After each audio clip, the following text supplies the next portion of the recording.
lalu kami kelompok 2 akan mempresentasikan tentang pemanfaatan internet sebagai sumber elektronik untuk riset dan referensi.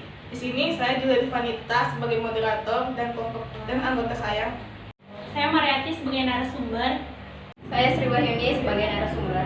Saya Salatu Kasbia sebagai narasumber. Internet sebagai sumber referensi pada penilaian kinerja dan pengembangan keprofesian berkelanjutan guru.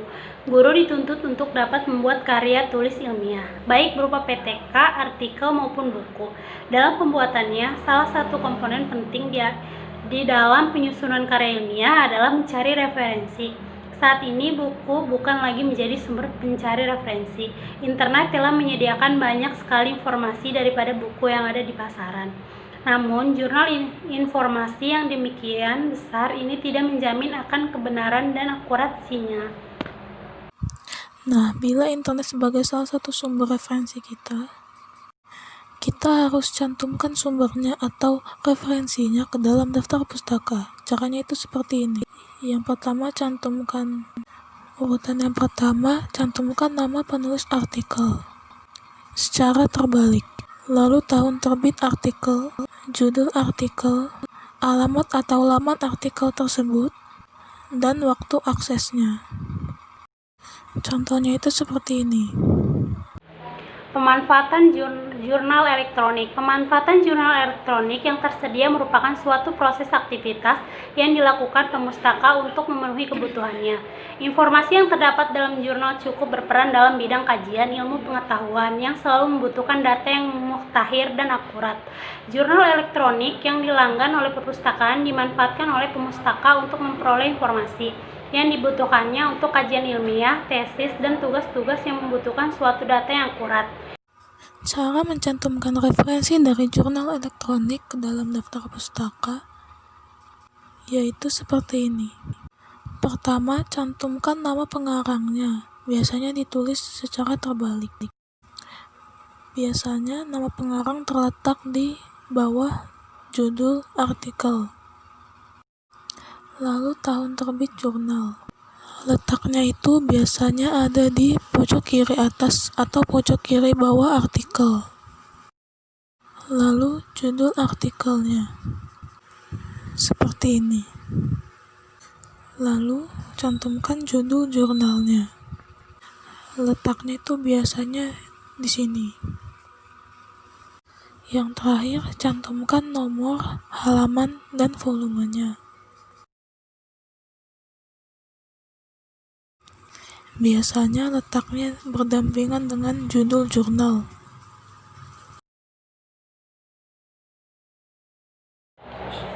Selanjutnya, jurnal elektronik dibedakan menjadi 2 kelompok dari segi akses. 1. Jurnal elektronik dapat diakses tanpa adanya biaya dan dapat di-download lalu dicetak dengan bebas atau open access. 2. Jurnal elektronik tidak dapat diakses bila tidak berlangganan dan menggunakan password atau mengakses atau closed access. Jurnal elektronik yang dibedakan menurut bentuk pengirimannya. 1. Jurnal elektronik adalah jurnal yang terpasang melalui komputer seperti Biographies Interface Service. 2. Jurnal pada CD-ROM adalah jurnal yang terbentuk teks penuh atau jurnal yang dikoleksi dari berbagai subjek jurnal tercetak yang ada dan visual elektroniknya ditempatkan pada CD-ROM. 3. Jurnal pada network adalah jurnal yang dibentuk dari jaringan kerja yang didasarkan pada perangkat lunak mailing list atau application komputer klien atau server yang termasuk di dalam seperti Gopher, FTP, dan World Wide Web pada situs web internet. Jurnal elektronik sebagai sumber referensi. Sumber referensi mengikuti perkembangan teknologi sehingga pada saat ini sumber referensi tersedia dalam bentuk digital. Bentuk digital tidak terlepas dari perbedaan jaringan internet yang mendukung berbagai sumber referensi digital dan berdampak luar biasa dalam perkembangan informasi. Sumber referensi digital dapat berupa buku elektronik dan jurnal elektronik. Sumber referensi berbasis internet tersedia sepanjang waktu terlepas dari waktu buka perpustakaan dan tidak rentan terhadap pencurian dan kerusakan, serta mudah diperbarui oleh penerbit, dan internet merupakan sumber utama mahasiswa dalam pencarian informasi. Selanjutnya akan dibacakan oleh Sahlatul Kasbia. Manfaat internet sebagai sumber referensi. Cara mengevaluasi sumber informasi di internet. 1. Otoritas. Cara melakukan evaluasi informasi adalah dengan melihat siapa yang mempublikasikan informasi tersebut, baik penulis atau lembaga yang mempublikasikan informasi tersebut. 2. Akurasi. Untuk beberapa informasi penting dapat dilakukan pengecekan ulang terhadap informasi sejenis adalah memiliki kesamaan atau bahkan bertolak belakang. 3. Objektivitas. Dalam lingkungan akademis harus dipastikan bahwa penulis atau mempublikasikan informasi adalah pihak yang seobjektif mungkin. 4. Kekinian. Dalam dunia yang serba cepat berubah, ini informasi harus dipastikan up to date.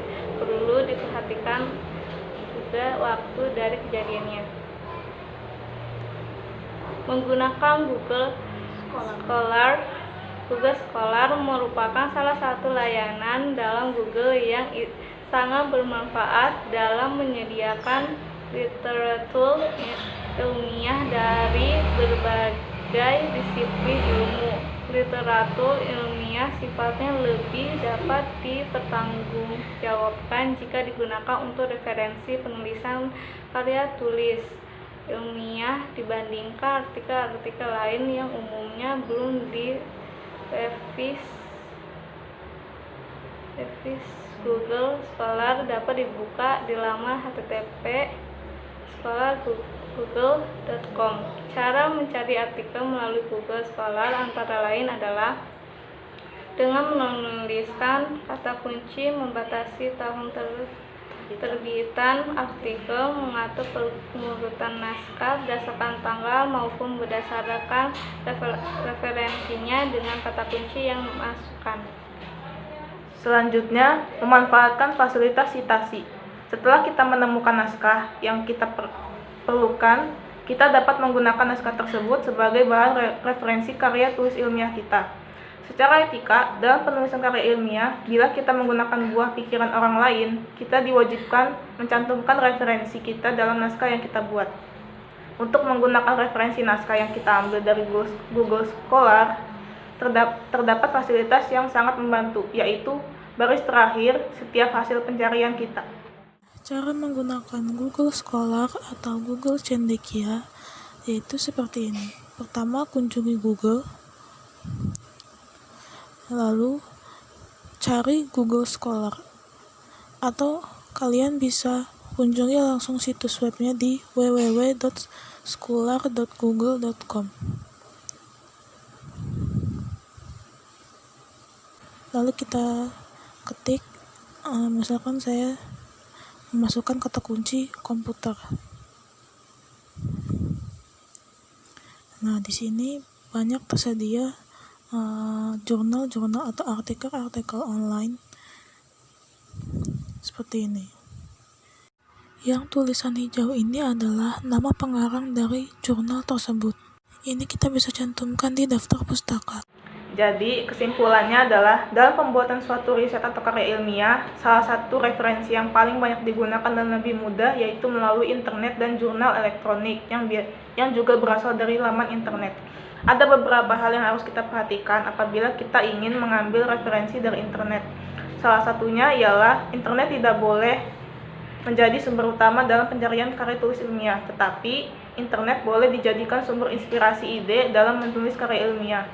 Dengan kata lain, dalam membuat suatu riset atau karya ilmiah, banyak referensi-referensi lainnya yang bisa kita dapatkan di perpustakaan berupa buku-buku atau jurnal-jurnal. Sekian dari kelompok 2, kurang lebihnya mohon maaf. Wabillahi taufiq wal hidayah. Wassalamualaikum warahmatullahi wabarakatuh.